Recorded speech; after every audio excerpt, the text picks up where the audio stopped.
chegamos num ponto exatamente mais importante aqui do primeiro é a gente dar uma recapitulada para as pessoas, né, que o salto triplo ele é uma disciplina do atletismo que sempre teve tradição, né?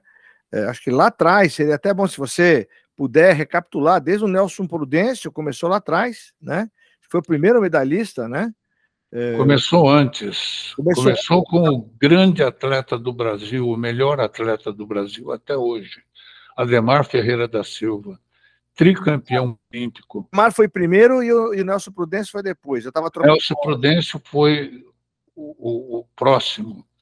Saltou recorde do mundo também, mas na mesma prova que ele saltou o recorde do mundo, em seguida o russo saltou e bateu o recorde dele.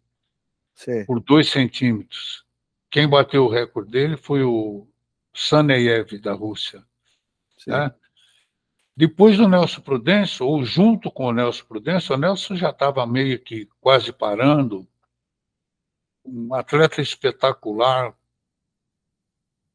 um embaixador, estilo Ademar, né? Músico, tocava violão, cantava,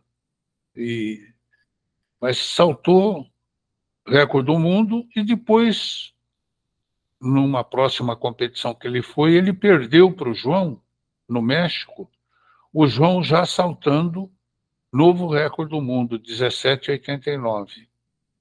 Né? Esses foram os atletas mais famosos.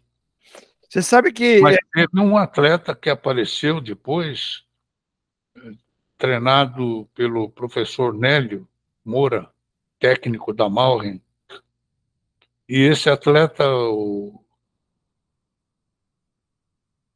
oh meu Deus, tanto que eu quero falar o nome dele que me fugiu.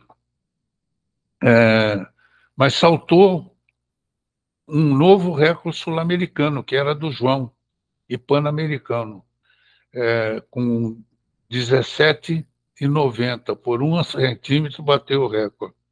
Né? Depois disso apareceram outros saltadores, um no Rio Grande do Sul, bom, que eu vi, com 17,50, mas nada que possa se comparar a esse que eu estou me referindo, e esqueci o nome agora, e ao Nelson Prudêncio, o João, o Ademar.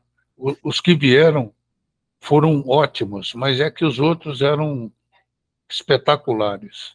Eu tenho até uma história, como aqui é um programa de gente interessante, curiosidades, eu tenho um caos do Ademar Ferreira da Silva, já que você me falou, eu lembrei porque eu encontrei com o Ademar Ferreira nos Jogos Olímpicos de Sydney. Ele foi convidado pelo COB para fazer lá, uma espécie de embaixador, tá com a gente por alguns dias.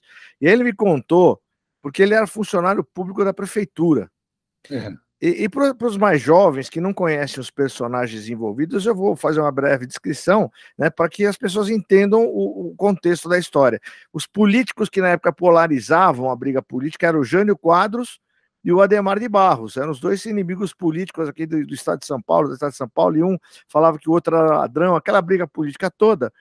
E o Ademar Ferreira da Silva era funcionário da prefeitura na época em que o Jânio Quadros era o prefeito, né?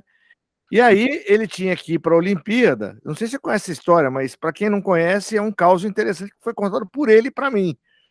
Então ele tinha que ir para a Olimpíada, me parece que para a Olimpíada de 56, ele tinha que ir para a Olimpíada, e ele tinha que pedir a licença para poder ser liberado da prefeitura e poder competir.